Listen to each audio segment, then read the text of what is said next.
What is up, ladies and gentlemen? Steven Ostentoski here of the Maize and Blue Review, bringing you another film analysis video. Here with me is Thomas Guynes, former Michigan offensive lineman here for the Wolverines, and rough game to go through.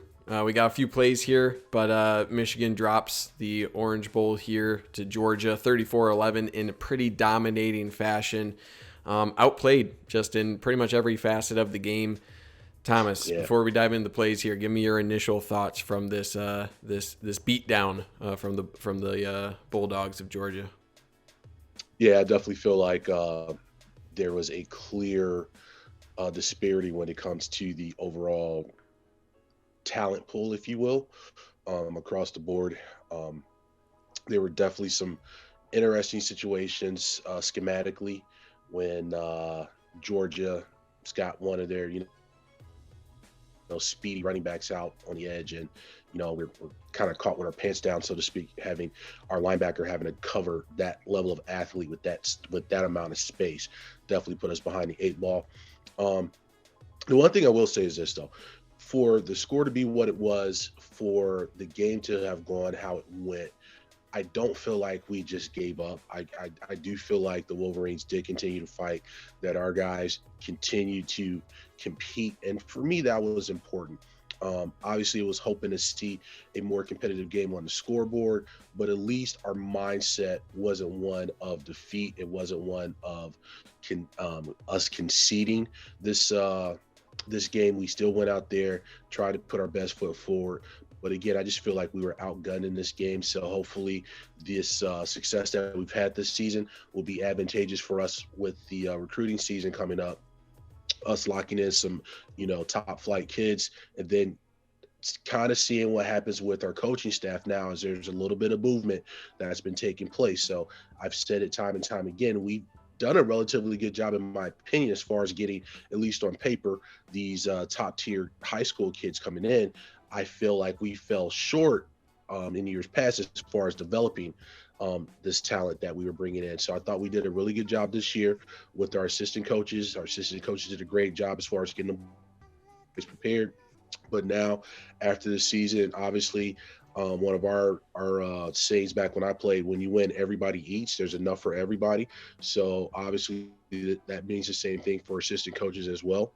So if they're able to go out and, find some greener pastures, if you will, good for them. So all that to be said, it's going to be an interesting mix, but I hopefully the body of the season will not be tarnished, if you will, based off of this performance of the last game. Yeah, it's well put too, because I think this game truly was what you said, the disparity of talent, right? You can only be as good, you can only rep as much as your talent on your roster has, and you can build a really good scheme, but when you have the talent that Georgia has, which they very well displayed and they were prepared, that's the difference it creates for that matchup we saw on New Year's Eve there. So you're right. I think all you can do is use the success you had from that season. You had a Big Ten championship. You finally got past the hurdle of Ohio State. Those are things you can build upon in recruiting in a big way to help close that gap that we saw on New Year's Eve against the Bulldogs. So that's all you can do. Get to the table, right? Get to the table.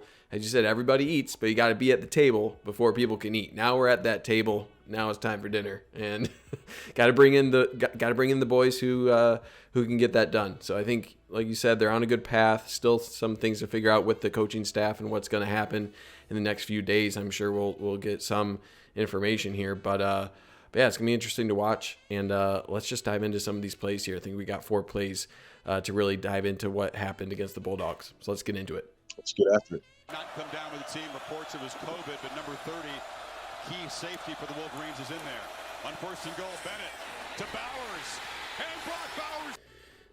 The talented tight end gets a touchdown here. Wanted to highlight this is coming out of the quick huddle here into an unbalanced line. So let's shift over to the behind the quarterback view here so you can see the tight end over here, 19. And this play is really accentuated from the fact that Thomas, you were saying before we got into the recording here, the unbalanced line, right? Breaking that huddle, getting quick to the line, forcing the defense. You can see Josh Ross still kind of looking around, right? He's trying to figure out who's this guy and whose responsibility is this guy on the line of scrimmage based on this guy being off the line of scrimmage, right? So there's just a whole bunch of things that you feel that Georgia prepared for because Michigan's had these sort of alignment issues throughout the season. So let's talk through this play overall and what you see, Thomas.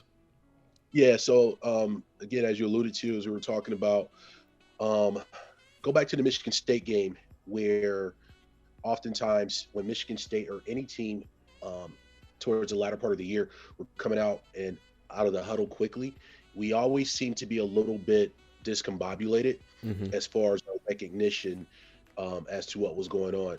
Here, when you look at this, as I'm looking at the safety on the left side of this particular viewpoint, exactly right there by the C in Michigan. Yep. To me, that would have been a clear understanding that he would have that last quarter of the field, if you will, sure, to have help over the top. So obviously we have one-on-one coverage out here to the left. That safety should have been talking, because at this particular point, I would guess that the linebacker would have the running back, and then the linebacker to the strong side would be spying on the quarterback, unless the tackle came out and called eligible, which I did not see him in number 69. I did not see him raise his hand, or I don't recall the referee stating that particular player was eligible. So this should have been a quick recognition, even just from the size disparity as you begin to look at the Georgia's offensive line across the board, that something doesn't look right here.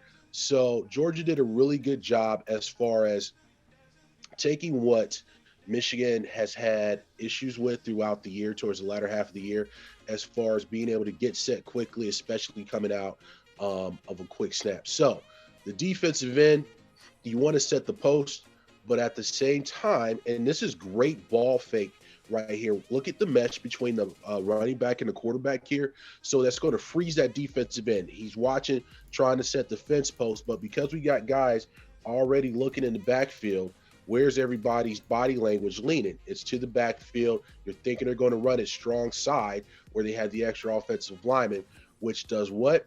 Frees up this tight end to leak out in the coverage, and 44 does a nice job, or 84, I'm sorry, does a nice job shielding off the cornerback here for an easy pitch and catch for a touchdown. And so also here, let's look at out here on the corner. So look at the position of the wide receiver. The wide receiver's basically got his body between our cornerback and the boundary. So creating a lane here. The quarterback at this particular point in time has been driven off the ball almost 10 yards. We have to get better as cornerbacks, DBs, of getting these receivers' hands off of us and basically turning in to a defensive end at this particular point. Right now, you're hand fighting, and you're steady losing ground, and there's nobody there to pick up this play. So outstanding job by 84, great play design, and also great execution for the Bulldogs. They caught us with our pants down. Yep. And it's one thing you feel like if they come out in this unbalanced look, not outside of the quick huddle, right, you may be able to have one of your linebackers, probably Josh Ross. Seems like he was kind of looking at this, right? You can kind of see the eyes here. It seems like he might know something is up, but because Georgia came out of that quick huddle, there's no time for that communication, right? If he's able to communicate, point out to number 19, then maybe you can get this safety to shift this way off of this movement, or just have his eyes here, right? But not only like it's a combination of things coming out of the quick huddle, also having this mesh, right? Like you said, you're worried about the size of the offensive line to this side. This looks very intriguing, and it's very reasonable as a defender to expect that this unbalanced line is to create the advantage over here, right? And there's probably a second look that Georgia has based on the response to this where they actually would give it to their running back. So I think, like you said, it's really clever to run this mesh action here, because then you're getting the eyes of these three guys. And really, these are the only three guys that have any sort of chance on 19 out here to disrupt the play. And you add up all those factors, and it like you said, just makes it a really well-designed play, and really difficult out of that quick huddle for Michigan to to adjust to. So it shows that Michigan was well scouted in this game. They recognized, like you said, the Michigan State game and really multiple games this season where Michigan has been struggling to align themselves on defense in a quick manner, and that's an easy 6. And I think it was at this point where I'm like, oh man, this team, this Georgia team, they know what they're doing. They're right. They're dialed into this one. So, yeah. Dogs bring some pressure. McNamara launching downfield, and it's caught by Roman Wilson. The first. It's already 17-0, but this is probably one of the few good offensive plays for Michigan on the day. But this is a beauty, right? You get a nice deep ball here from Cade McNamara. His eyes are over towards the bottom of your screen here, towards Roman Wilson the entire way. Did have a little bit of pressure in his face here, but delivers a ball on the money for Roman Wilson. Big gain to get inside the red zone. All right, let's talk through what you see on this play, Thomas. So this was a positive or a plus for the team, for the offense, but Sure. I definitely see this as being a negative for my offensive line. So let's look at the left side of the offensive line here, from the center on out to the left tackle. So you got a level of game coming here, and if let it play and watch the position. So we got a TE stunt. So we got the defensive end coming in from the 5 technique position coming into the B gap. So at this particular time, my tackle has to take a more vertical set, because the set that he's taking is allowing that left guard to get picked basically here. So now they're working against each other. The pocket's now collapsing. We're doing a decent job here on the right side. So big props to Kay for standing in the pocket. Just having that testicular fortitude, if you will, to stand in the pocket, and he delivered a strike, dropped it right in the bucket. Cade had been struggling a little bit as far as with his accuracy, but this play right here, he was right on the money. Great job here by Roman as far as over the shoulder, drops it in, secures the ball. Definitely could have been easily stripped. 11 had 2 picks on the night already. So I think that the Georgia secondary may have underestimated our receiver speed a little bit, and when we go to the second view, be able to see maybe what the advantage was here. So on the snap of the ball, Roman's already eaten up the cushion here, if you will. 11's on his heels. 11 doesn't have a chance to put hands on him, and now we're off to the races. So Roman's just digging out right now. 11's playing in a trail technique, but Roman's got enough speed to cause that level of separation. And like I said, hats off to Cade for standing in the pocket and just dropping a dime in the bucket right there. Beautiful shot, beautiful catch. And, again, kudos to Roman for getting that ball secured. A lot of times what we've been seeing is that penny punch, if you will, guys coming to strip the ball, and this would have been a really good position for that to happen, but Roman got it secured and got us a big game. Yeah, he's really a 4-3 level guy. Like, that's what he was out of high school, and it's just nice to see him here recognize he has enough space here to the outside. And I like after he beats him, right, he's side by side here, he's going to just go towards the numbers a little bit and just run Right. almost in front of the cornerback. So the cornerback, he's at a loss here, right? There's not, even if number 11 can catch up some ground, right, because Roman Wilson has to look back now that his eyes are back on the quarterback. Even if this allows number 11 to catch up a little bit, if he tries to catch up, he's run into Roman Wilson, and that's defensive pass interference. So I like that little subtle move to cut back to the numbers a little bit, buy himself some real estate between him and the sideline here, right? Because he will have to drift if the ball is over here, but he's not set to that. If the ball is thrown inside, he has that real estate now, doesn't have to work through the corner for that as well. So it's just nice route running. And like you said, I think that's one of the few advantages Michigan did have. Roman Wilson a couple times had his guy beat deep, and just not something Michigan was able to get to enough. I wanted to pick your brain about what could have been done a little bit better here from the tackle, right? Because I see the eyes for Vistardis. Like you said, the right side of the offensive line does a good job. They recognize this linebacker coming up the A-gap. Good job from the right guard and right tackle. So it's just this game, as you mentioned here, on the left side that really messed Michigan up. And I just wonder, what is the appropriate response from your left tackle? Who shoulders the blame here more on who could have done a better job responding to this guy going B gap and this guy around to the C gap? What technique do you see from your left tackle or left guard that should have been handled a little bit better? Right there. So on the snap of the ball, and then so you stop it right there. Sure. Play it again. Give me about half a frame. And okay, so you see how he's starting to turn his shoulders? Mm-hmm. So as he's turning his shoulders inward right now, then there has to be the passing off.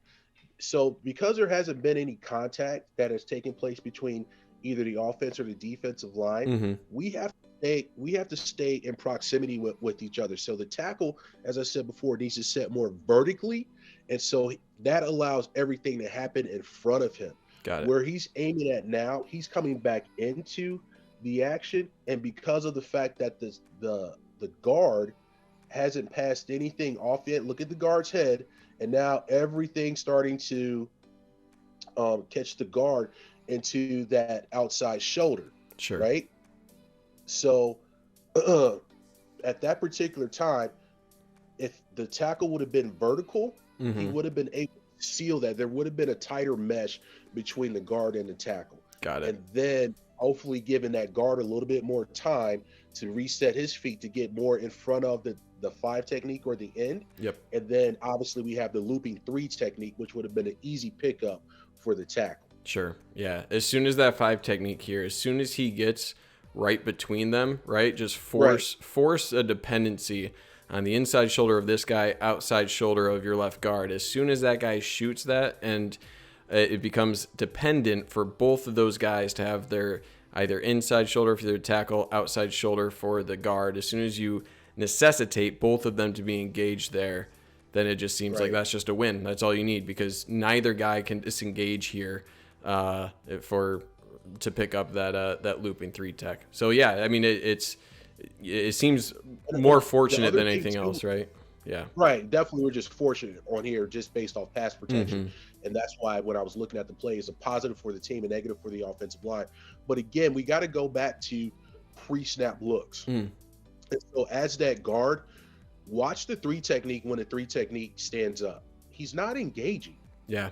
So at that particular point in time, when they're that tight as the guard, you got to look outside. You have to start expecting that there's going to be some shenanigans up front, right? So when that 3 technique's just kind of standing there, kind of buying it, the only thing the 3 technique was really doing was holding the guard's attention, and literally what happened was the 5 technique picked him.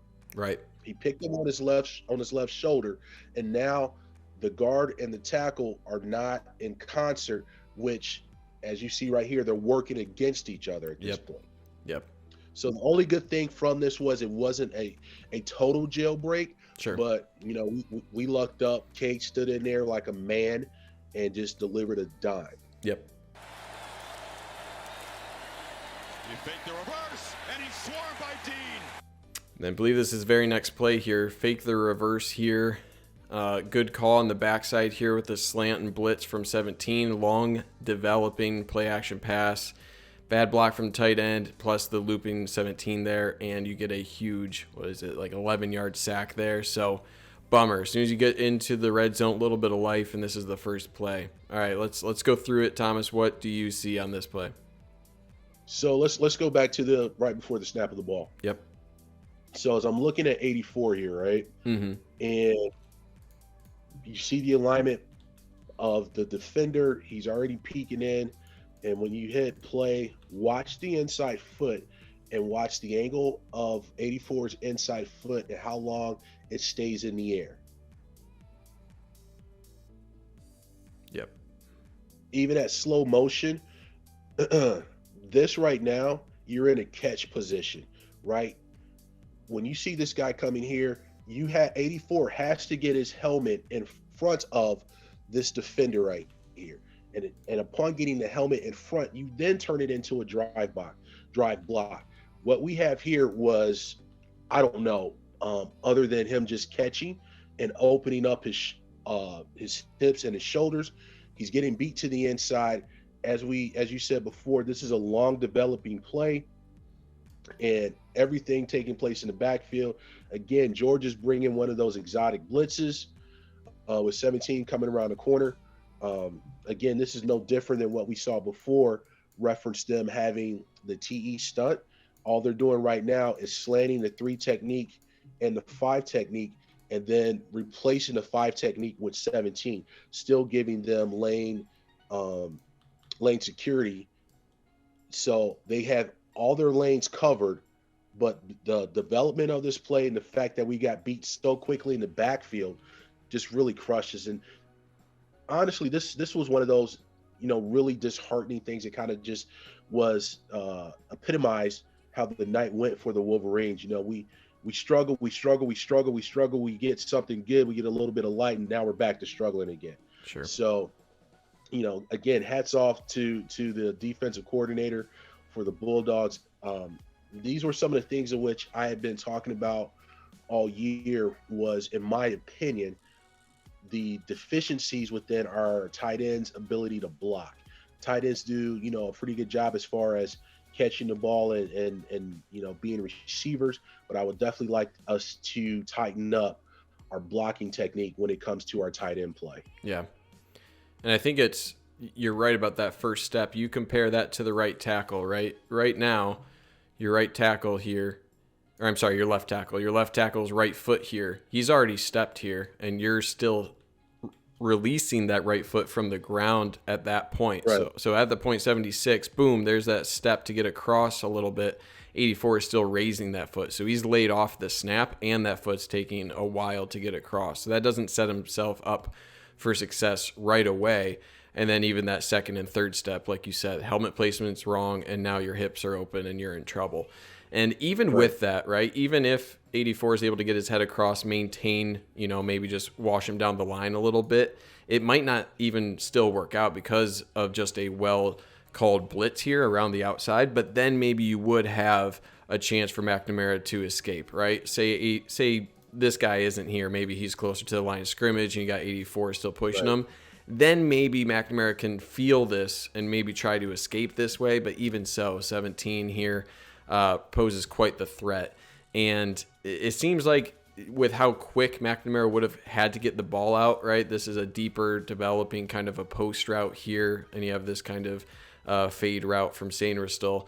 Maybe there would have been an option here late if you watch both the wide receivers. But this play more seems like Georgia was prepared for a longer developing play and called the right blitz at the right time. And, Michigan made it worse with a lack of tight end blocking on that one. So, like you said, sometimes you just have to tip your cap. Say our offensive call was not prepared for what the defensive call was. And, it was just one of those games. And this is just one of those plays. Yeah, I mean, even if you look at the back end as the play develops, seemingly we only really had 2 receivers that would have been eligible on the back end of this play, and they got 5 DBs back there. Yeah. So we would have been throwing into double, triple coverage depending on how that route would have developed anyway. So yeah, I think the play was dead in the water before it even started. Yeah, this is the only window really, right? You got single coverage here, well covered. This is the only window, and there's no telling what this, they have athletic safeties, no telling what this guy could have done to that window. So that's wishful thinking if that's your best case scenario, I think. Yep, exactly. Edwards motions back in. They rush only 4. Ball out over the middle, and the catch is made by all the tight end. He's been really their big. Broke out the young gun in this one. J.J. McCarthy with the absolute rocket to Eric All up the seam here. It's fun to see J.J. McCarthy work, and this is the athleticism he brings to the position. Quite the window he hit on this play. Talk us through it, Thomas. Seemingly, we got slide protection to the right. Offensive line does a good job as far as working in concert. Nothing too exotic up front, pretty much 4-man rush here. And the only – go ahead and just let it play from the tight line.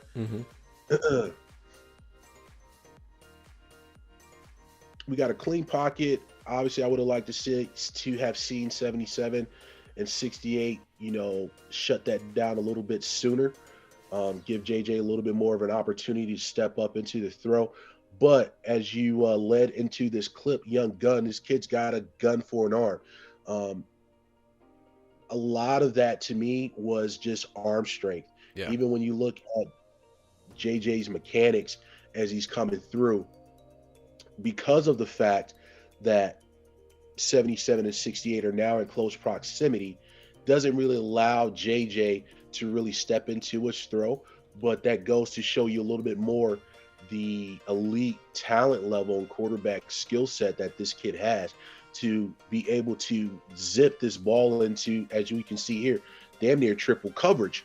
So not only that, but just his confidence in his ability, in the fact that he had confidence in his receiver to be where he was supposed to have been at.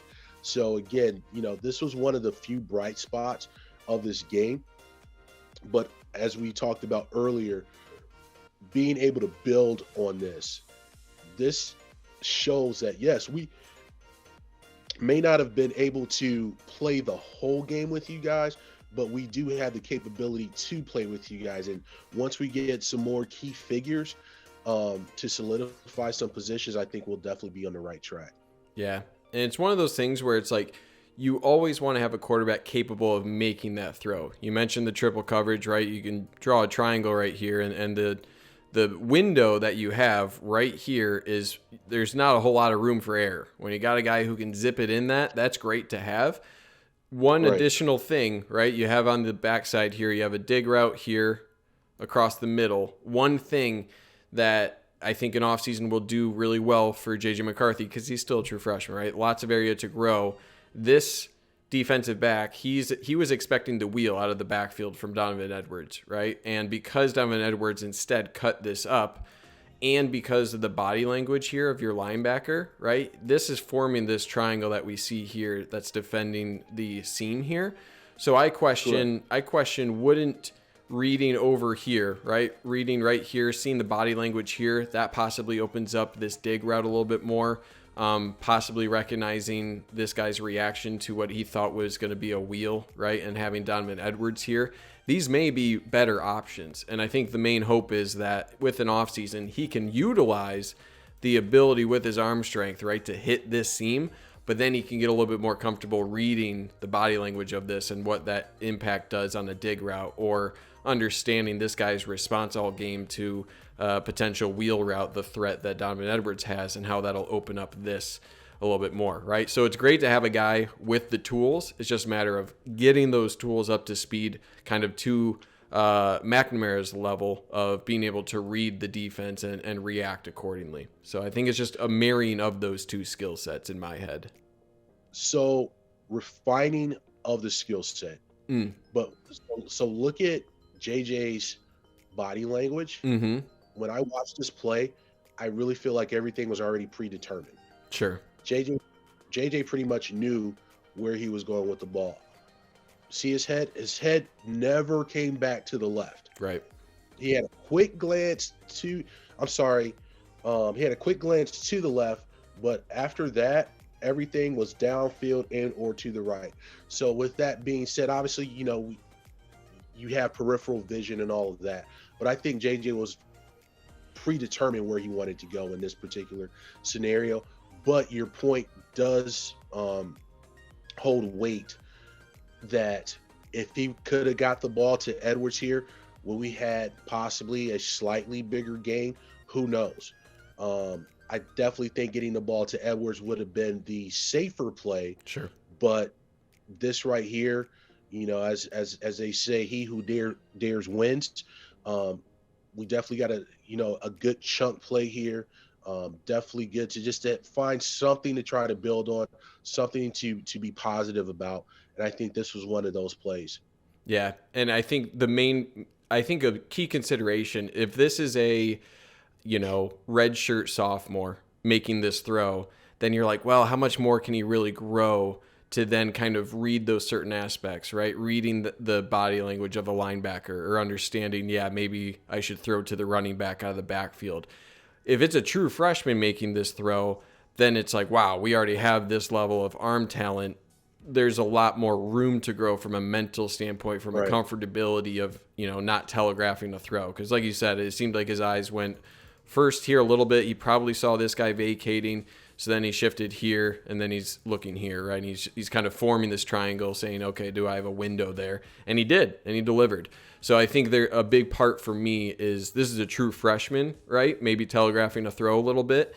It's not like this is a redshirt sophomore, redshirt junior who by now should have bucked that trend. This is more of a glimpse of, wow, look at this talent, and there's a lot more room for him to grow from a mental standpoint that a guy of kind of his background, his everything we've heard from him in terms of his ability to learn, how much time he's putting in learning and watching film. I think there's a lot to be encouraged about in that regard. But man, even if he isn't, it's fun to watch that speed of a throw, because that's like an NFL throw right there. You can see that on Sunday. You'll watch that in the playoffs this weekend. Yeah, he definitely threw some high heat there. Yeah. And kudos to is that all that made that catch? Eric All, yep. Yeah, and kudos to All for literally went into the Lions' den, made the catch, and knew that I'm going into triple coverage. Yeah. That there was going to be a lick delivered. But kudos to him for just going in there, manning up, and getting it done. Yeah, and not only that, but he after the catch, he still was churning his feet.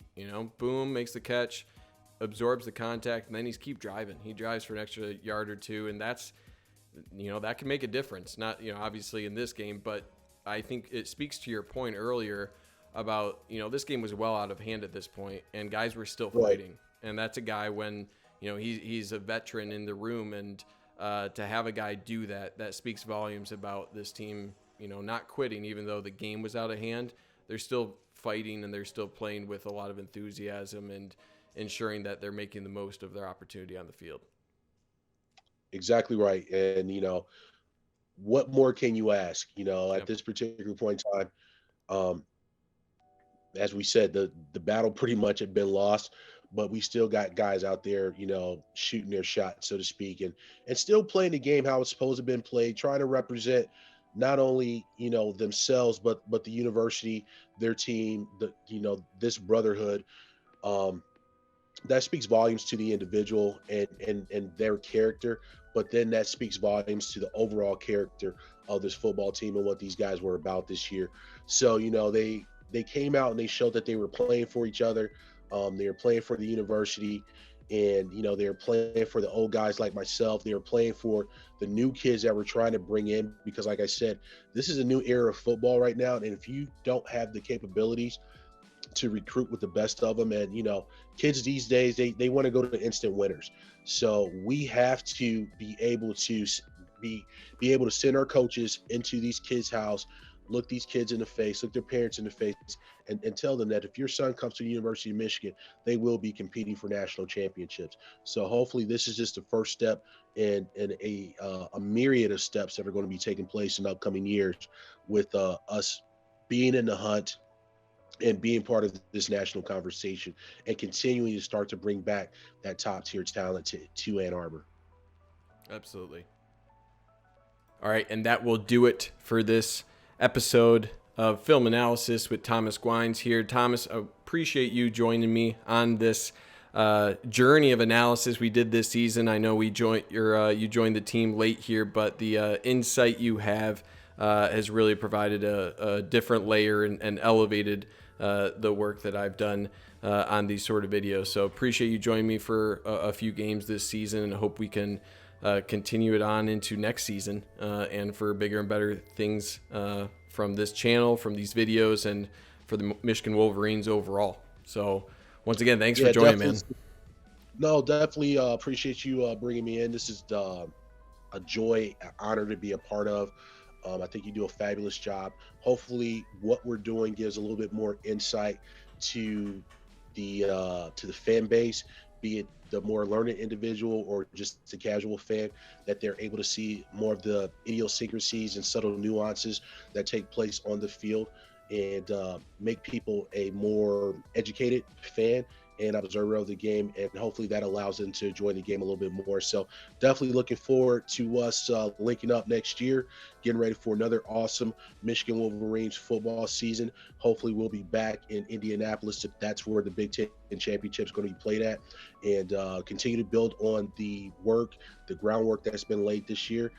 Again, I salute the boys this year. They've done a great job as far as turning this program back around, putting us back in the national conversation.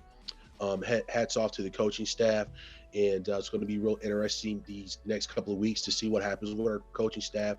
Also looking at the transfer portal, we had a couple of guys decide to, try their hands elsewhere. Good luck to those gentlemen right there. But overall, it's a new era of college football, ladies and gentlemen. It's going to be exciting. Please tune in with us next year for further analysis. And as always, go blue. Yeah, well put. And we got a ton of stuff over on the Rivals site here, michigan.rivals.com, the MazonBlueReview.com. Tons of recruiting insight. You got Josh, you got Brandon, the whole team putting in a lot of work covering what's going on in this offseason. So we're going to have a lot of insight, a lot more videos coming up soon, and that'll lead us into next year's film analysis as well. So for myself, for Steven, for Thomas, thank you all for watching, and we'll see you again soon. Go Blue. Go Blue.